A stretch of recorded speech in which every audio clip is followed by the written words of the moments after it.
함께 기도드리겠습니다. 아버지 하나님, 오늘도 복음 전하는 복된 사람으로 살고자 먼저 주 앞에 나와 은혜를 구하며 엎드립니다. 아버지 하나님, 우리의 온 삶으로 주님의 살아 계심과 주님이 얼마나 좋으신 분인지 자연히 나타나고 증거되는 복음이 전하여질 수 있도록, 그러니 오늘도 내게 먼저 하늘 문을 여시고 충만한 은혜로 채워 주시기를 간절히 소원합니다. 그래서 말씀을 기다리오니 하나님, 우리에게 또 성령으로 깨우쳐 주셔서 이 복된 말씀 우리 마음과 영혼에 깊이 새기고 가장 복된 삶 살아가기에 자연히 복음이 전해지고 우리를 통해 주 예수가 드러나는 복된 하루 살아갈 수 있도록 이 시간 우리에게 함께 하시고 역사하여 주시옵소서. 예수님 이름으로 기도합니다. 아멘.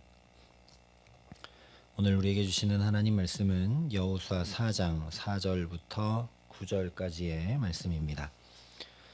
여호수아 4장 4절부터 9절까지 말씀을 제가 봉독해 드리겠습니다. 하나님의 말씀입니다. 여호수아가 이스라엘 자손 중에서 각 지파에 한 사람씩 준비한 그 12사람을 불러 그들에게 이르되, 요단 가운데로 들어가 너희 하나님 여호와의 궤 앞으로 가서 이스라엘 자손들의 지파 수대로 각기 돌 한 개씩 가져다가 어깨에 매라. 이것이 너희 중에 표징이 되리라. 후일에 너희의 자손들이 물어 이르되, 이 돌들은 무슨 뜻이냐 하거든 그들에게 이르기를, 요단물이 여호와의 언약궤 앞에서 끊어졌나니 곧 언약궤가 요단을 건널 때에 요단물이 끊어졌으므로 이 돌들이 이스라엘 자손에게 영원히 기념이 되리라 하라 하니라. 이스라엘 자손들이 여호수아가 명령한 대로 행하되 여호와께서 여호수아에게 이르신 대로 이스라엘 자손들의 지파의 수를 따라 요단 가운데에서 돌 12를 택하여 자기들이 유숙할 곳으로 가져다가 거기에 두었더라. 여호수아가 또 요단 가운데 곧 언약궤를 맨 제사장들의 발이 선 곳에 돌 12를 세웠더니 오늘까지 거기에 있더라. 아멘. 일출 명소로 유명한 곳 중에 하나인 포항의 호미곶에 가면 상생의 손이라는 현대 미술 작품이 설치가 되어 있습니다. 2000년에 새천년을 맞아서 모든 국민이 서로를 도우며 살자는 상쇄와 화합의 뜻을 담아서 제작하고 설치한 조형물인데, 오른손은 바다 쪽에 이렇게 세워져 있고 왼손은 육지 쪽에 이렇게 각각 위치해 있습니다. 오늘 말씀을 보면 이와 비슷하게 이스라엘이 요단강을 건넌 후에 육지와 강에 12돌을 세워 표징을 삼고 기념하게 된 내력을 전해주고 있는 걸 보게 됩니다. 8절까지 말씀만 보면 하나님의 명령을 따라 요단에서 12돌을 가져다가 길갈에 세워두고 기념한 것처럼 보입니다. 그러나 9절에 이렇게 말씀을 합니다.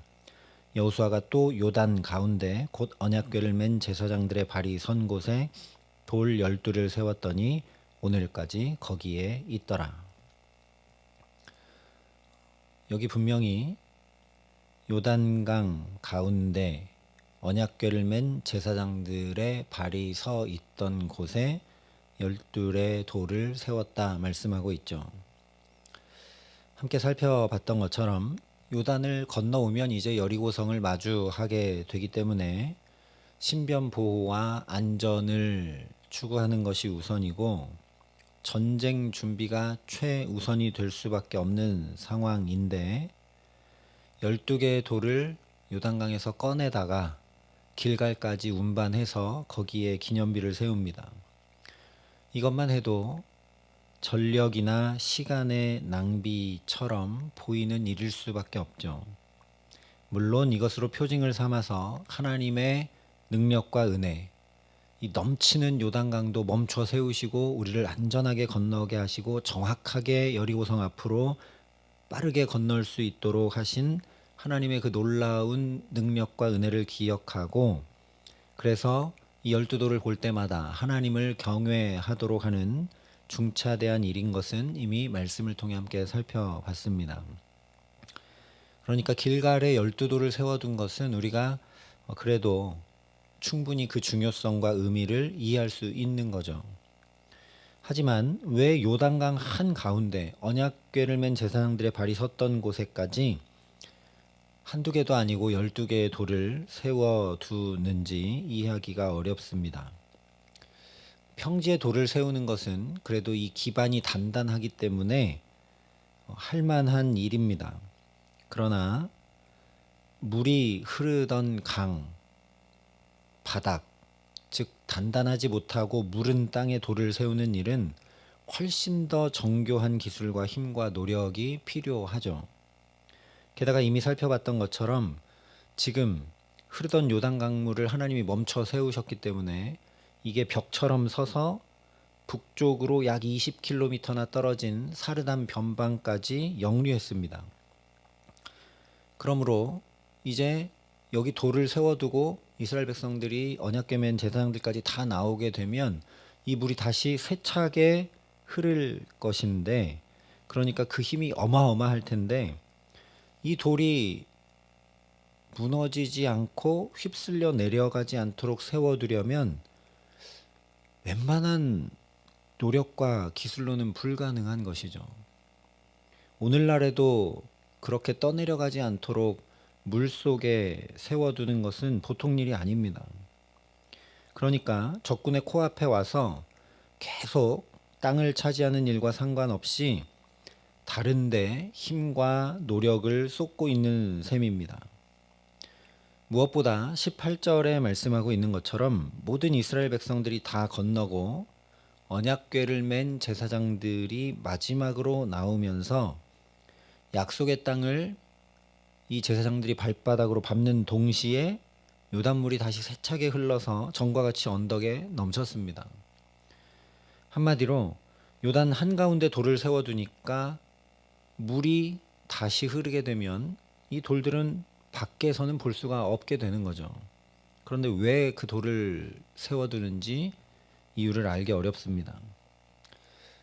이런 것들도 좀 이해하기 어렵지만 가장 중요한 의무는 1절부터 3절에 하나님께서 분명히 너희가 유숙할 곳, 즉 길갈에 이 12개의 기념비를 세우도록 명령을 하셨는데 왜 하나님이 명령도 하지 않으신 일을 여호수아가 명령해서 요단강 한가운데 12개의 돌을 세우게 하고 있느냐 하는 겁니다.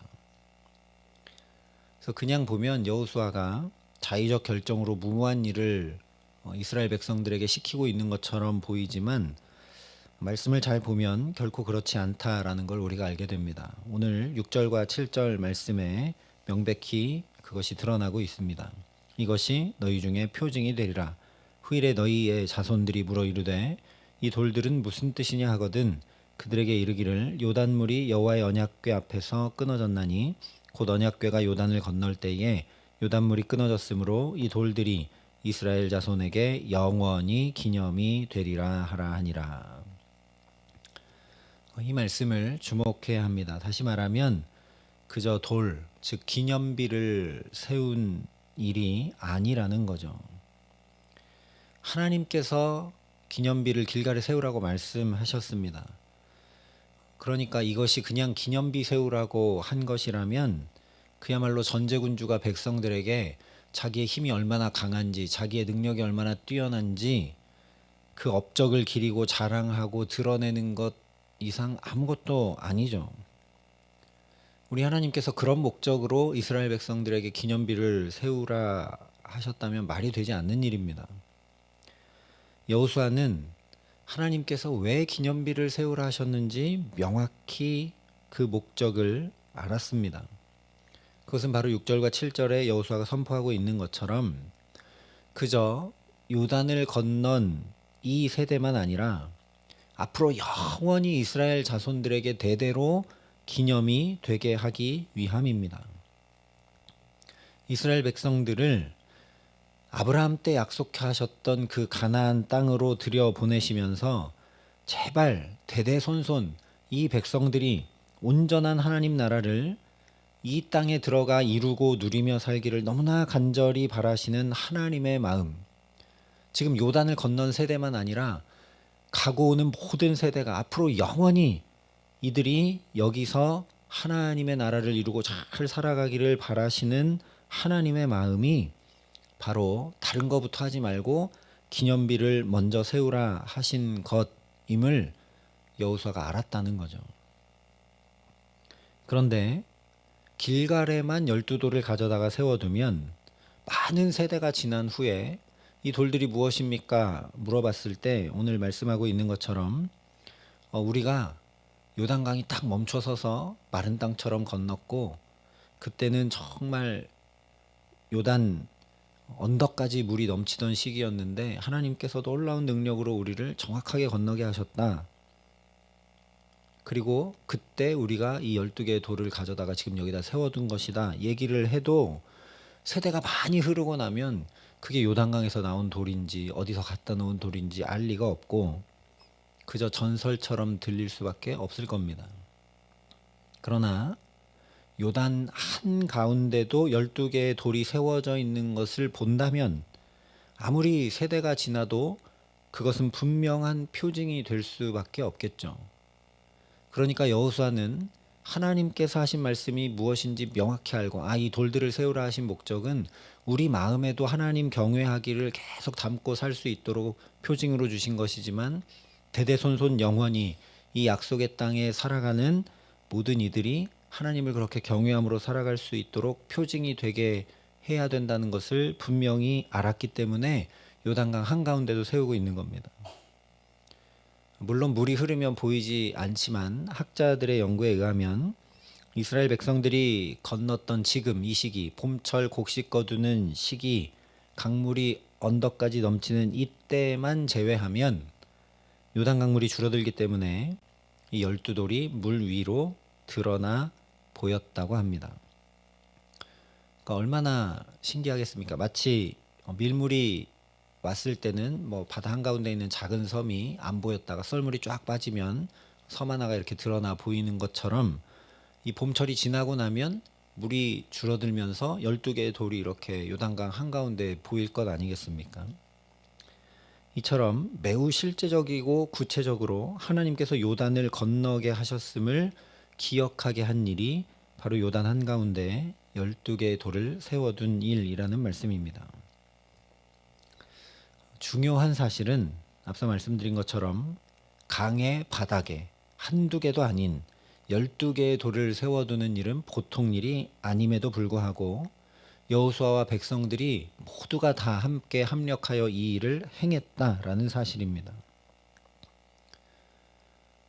수많은 노력과 땀을 들여야 하고 어쩌면 헛수고 중에 헛수고처럼 보이는 이 일, 강 한가운데 돌 12개 세우는 이 일을 거기에 하나님 왜 하라 하셨는지 하는 하나님의 그 마음을 담고 하나님의 그 뜻과 중차대함을 담아 부단히 행했다라는 거죠. 왜냐하면 6절과 7절 말씀대로 이 기념비를 통해 자손들에게 신앙 교육을 해야 하기 때문입니다. 나만 하나님 주신 유업을 누리고 잘 살고 끝나는 게 아니라 대대손손 하나님을 섬기며 이 온전한 하나님 나라를 살아갈 수 있도록 해야 되기 때문이죠. 오늘 돌을 12개 가져다가 길갈과 요단 한가운데 세운 기념비 세운 것이 중요한 일이 아닙니다. 이 기념비를 가지고 자손들에게 신앙교육을 시키도록 한 것이 중요한 것이죠. 나 아닌 다른 사람에게 하나님 살아계심을 전하도록 한 것이 중요한 것이라는 말씀입니다.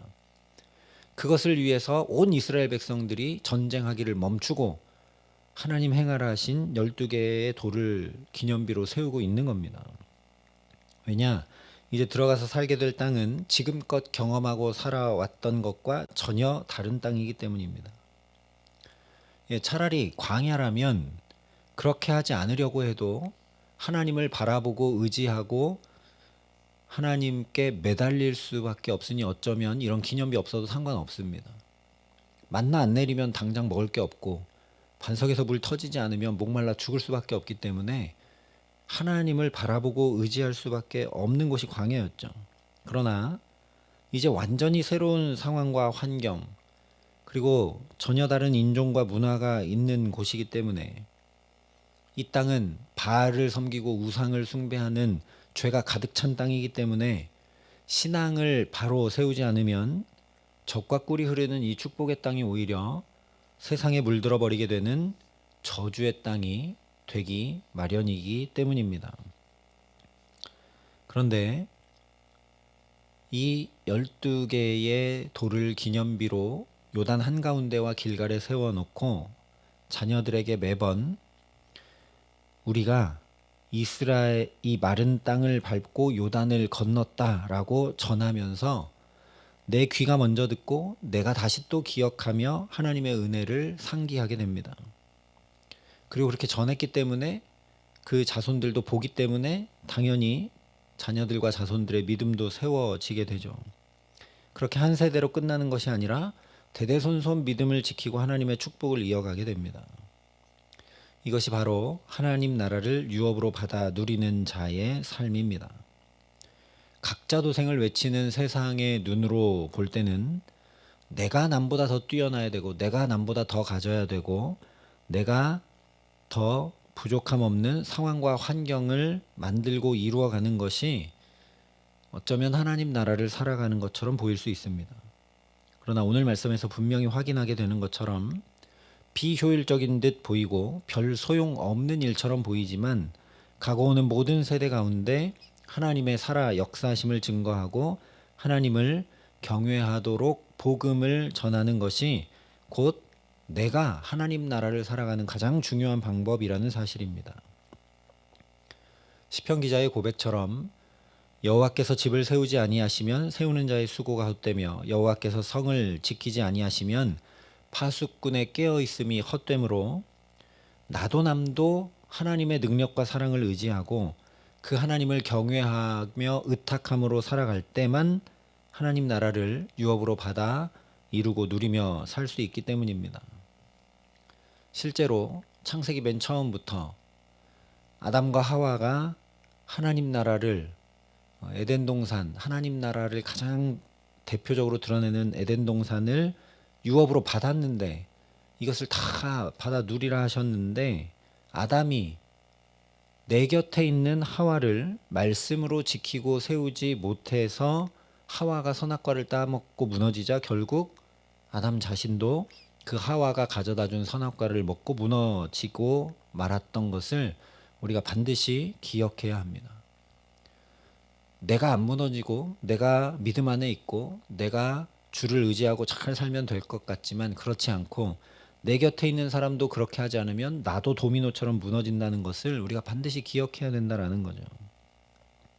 그러니 다른 사람, 특별히 가까이 있는 사람들을 복음과 말씀으로 붙들어 세울 수 있도록 이스라엘 백성들이 요단을 건너게 하시는 하나님의 역사 가운데 살게 하셨듯이 오늘 나의 삶에도 살아 역사하시는 하나님을 경험하며 살아가게 하시는 은혜를 주옵소서 먼저 간구하는 우리가 될 수 있기를 소망합니다. 하나님, 제가 어떻게 전하겠습니까?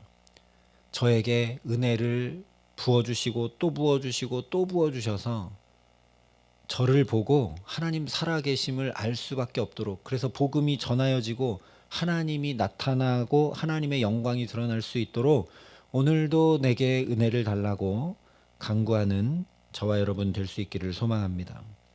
또한 내게 역사하신 하나님의 은혜, 무엇보다 구원의 은총을 나만 가지고 있는 것이 아니라 다른 이들에게, 특별히 우리 자녀들과 다음 세대들에게 전하고 그들도 믿음으로 세워갈 수 있는 용기를 주시고 지혜를 주시고 사랑을 부어 주시기를 간구할 수 있도록 성령께서 저와 여러분을 주장해 주시기를 간절히 기도합니다. 그래서 오늘도 제발 온전한 하나님 나라를 유업으로 받아 누리며 살기를 나보다 더 간절히 바라며 애타시는 주님의 마음을 깊이 담고 주님의 뜻을 헤아려서 여호수아와 이스라엘 백성들처럼 부단히 비효율적인 듯 보이고 힘겹고 어려운 듯 보이는 믿음의 걸음을 담대히 내디디시기를 바랍니다. 신앙생활하고 믿음 가지고 사는 것, 그것이 힘겨워 보일 때 많고 별 소용 없는 것 같은 때 많지만 결코 믿음을 잃지 않고 더욱 힘을 내는 저와 여러분 될 수 있기를 바랍니다. 그래서 그 믿음의 선한 싸움을 오늘도 싸워나가는 우리를 통해 하나님의 살아계심이 생생히 드러나게 하시고 복음이 나의 삶을 통해 아름답고 향기롭게 전해지게 하시는 귀한 은총 더해 주시기를 우리 구주 예수 그리스도의 이름으로 간절히 축원합니다. 함께 기도하시겠습니다. 아버지 하나님, 우리를 주의 자녀 삼아 주시고 하나님의 나라를 우리에게 유업으로 주셨음을 참으로 감사합니다. 하나님, 그뿐만 아니라 그 복된 하나님 나라를 오늘도 살아갈 수 있는 방법과 길들을 말씀을 통해 보게 하시고 깨닫게 하시고 듣게 하심을 더욱 감사합니다. 아버지 하나님, 나 혼자 믿음 지키고 나 혼자 예배하고 나 혼자 기도하며 간구함으로 사는 것이 아니라 그렇게 해서 주님의 은혜가 주님의 살아 역사하심이 내 삶을 통해 분명히 보여지게 하여 주셔서 내 입술로만 아니라 우리의 삶으로 하나님의 영광이 드러나고 전해질 수 있도록 우리에게 오늘도 하늘 문을 여시고 은혜를 폭포수처럼 쏟아 부어 주시기를 간절히 기도합니다. 내게는 지혜도 없고 용기도 없고 능력도 없고 사랑도 없어서 복음을 잘 전하지 못함을 주님 아시오니 나도 남도 하나님 정말 살아계시는구나, 하나님 섬기며 사는 것이 가장 복된 삶이구나 분명히 알 수밖에 없도록 오늘도 간구하는 우리에게 은혜 위에 은혜를 더하여 주시옵소서. 그래서 특별히 우리의 자녀들이 보고 분명히 알고 하나님을 경외하게 하여 주시옵시고 또 우리 주변에 있는 사랑하는 이들이 이웃들이 하나님 앞으로 나와 구원 얻고 믿음의 사람들로 살아갈 수 있도록 우리를 복의 근원 삼아 주시고 오늘도 그러니 믿음의 선한 싸움을 부단히 싸워나가고 주와 함께 동행함에 부족함이 없도록 이 시간 성령으로 우리를 붙드시고 함께하여 주시옵소서. 이제는 친히 우리의 구원이 되신 우리 구주 예수 그리스도의 은혜와 그 독생자 예수 그리스도를 아낌없이 내어주신 아버지 하나님의 놀라우신 사랑하심과 오늘도 부단히 주님 경외하고 주님 의지함으로 살아갈 수 있도록 우리를 도우시고 붙드시는 성령 하나님의 교통하시고 역사하심이 여기 머리 숙여 내게 부어주시는 은혜를 통해 역사하심을 통해 하나님 살아계심을 나타내고 증거하며 살아가기를 소원하고 결단하는 여기 모인 모든 주의 성도들과 사랑의 빛교회 모든 교우들과 이 나라 이 민족과 이 귀한 복음을 오늘도 세계 만방에 전하시는 선교사님들 가운데 이제로부터 영원토록 함께 하시기를 간절히 축원하옵나이다. 아멘.